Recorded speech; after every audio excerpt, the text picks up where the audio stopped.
బతకగలుగుతున్నామంటే అక్కడున్న ప్రతి ఒక్క సోల్జర్ కారణం దానికి. సో ఈ film it's not just Murali Nayak గారి స్టోరీ ఒక్కటే కాదు. ఈ ఫిలిం త్రూ మేము ఒక మెయిన్ పాయింట్ ఏం టచ్ చేద్దాం అనుకున్నామంటే, ప్రతి ఒక్క యంగ్స్టర్ చూసే ప్రతి ఒక్క యంగ్స్టర్ అసలు దేశం అంటే ఏంటి, దేశభక్తి ఎందుకు ఇంపార్టెంట్.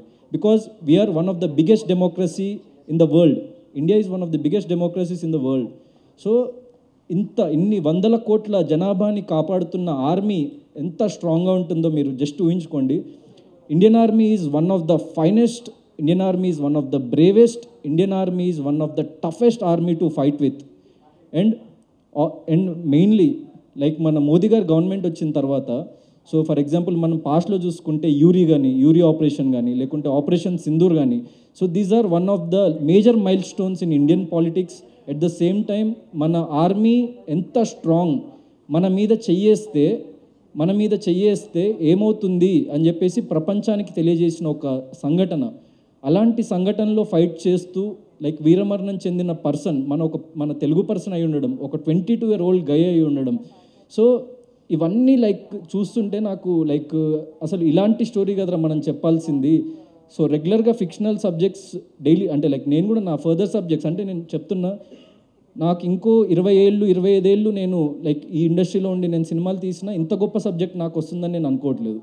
సో అంత పవర్ ఉన్న సబ్జెక్ట్ డెఫినెట్లీ ఇది జనాల్లోకి తీసుకువెళ్ళాలి అన్న ఒక సీడ్ నాకు స్టార్ట్ అయిన తర్వాత వాళ్ళ పేరెంట్స్ని కలిసి నేను ఇది వాళ్ళకి ఎక్స్ప్లెయిన్ చేయడం జరిగింది. వాళ్ళు వితిన్ వన్ మూమెంట్ ఏం ఆలోచించకుండా ఖచ్చితంగా మీరు చేయండి, మాకు ఎలాంటి డబ్బాస లేదు, మీరు నా కొడుకుని ఉన్నట్టుగా మీరు ఈ దేశానికి పరిచయం చేయాలి.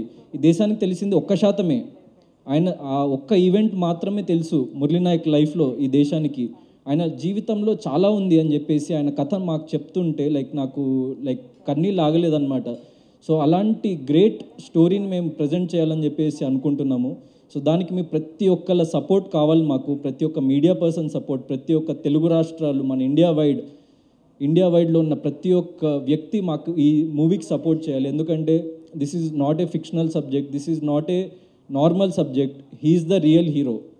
సో మురళీ నాయక్ లాంటి సబ్జెక్ట్ మేము తీసుకొని ఇక్కడికి వచ్చి ఇది జరగడానికి మెయిన్ కారణం సురేష్ బాబు గారు. సో ఆయన కన్స్ట్రక్షన్ ఫీల్డ్లో, ఐటీ సెక్టర్లో ఎంతో ఉన్నత స్థాయిలో ఉన్నారు ఇప్పుడు.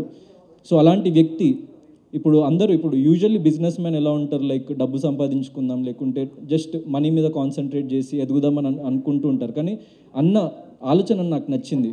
అంటే దేశం కోసం పోరాడిన ఒక వ్యక్తి, ఇప్పుడు నేను ఈ వయసులో వెళ్ళి నేను బార్డర్లో నన్ను తీసుకోరు, నేను ఫైట్ చేయలేను. కానీ అలాంటి వ్యక్తి, ఒక ఫైట్ చేసిన వ్యక్తి గురించి నేను ఈ దేశానికి పరిచయం చేయగలుగుతా. సో నా దగ్గర ఉన్న రిసోర్సెస్ మీరు వాడుకోండి, అసలు డబ్బు గురించి వెనకాడకండి, this has to be a pan Indian film అని చెప్పేసి మాతో నిలబడి, అంటే ఈవెన్ ఫర్ ఎగ్జాంపుల్ చిన్న ఎగ్జాంపుల్ చెప్తే, ఒక ఈవెంట్ లాంచ్ ఈవెంట్ ఇట్లా అనుకుంటున్నాము అంటే ఎక్కడైనా చిన్న ప్లేస్లో ఎక్కడైనా చేద్దామంటే, వద్దు తమ్ముడు, Murali Nayak is not a normal person, నువ్వు చిన్న అనే మాట అసలు మన డిక్షనరీ నుంచి తీసేసేయి. This is a big film, this is a grand film. And ఇప్పుడు నాలాంటి ఒక అప్కమింగ్ యాక్టర్కి ఇలాంటి ఒక సబ్జెక్ట్ని నమ్మి సో ఇంత ముందుకు వచ్చి, తమ్ముడు నువ్వు ఎగ్జాక్ట్లీ నాకు చాలా నచ్చినవు, నువ్వు సోలోబాయ్ ట్రైలర్లో అని చెప్పు, నువ్వు మురళీ నాయక్ గారి పేరెంట్స్ని పిలిచి ఫెలిసిటేట్ చేయడం నాకు నచ్చింది, నువ్వు వాళ్ళతోనున్న క్లోజ్నెస్ నాకు నచ్చింది, నీలో వాళ్ళ కొడుకుని చూసుకుంటుండ్రు, సో నిన్నే నేను మురళీ నాయక్గా ప్రజెంట్ చేయాలనుకుంటున్నా. సో డెఫినెట్లీ నువ్వు ఎలాంటి ఖర్చుకు వెనకాడకు, నువ్వు ఎలాంటి రిసోర్సెస్ తీసుకురావాలో చెప్పు, ఎలాంటి పెద్ద టెక్నీషియన్స్ని తీసుకురావాలో చెప్పు, నువ్వు ఎలాంటి యాక్టర్స్ని తీసుకురావాలో చెప్పు, నేను తీసుకొచ్చి నీ ముందు పెడతా. సో మనం డెఫినెట్లీ ఒక ఎక్స్ట్రాడినరీ పాన్ ఇండియన్ ఫిలిం చేద్దామని చెప్పేసి నాకు సపోర్ట్ ఇచ్చినందుకు ఫస్ట్లీ థ్యాంక్స్ అలాట్ అన్న.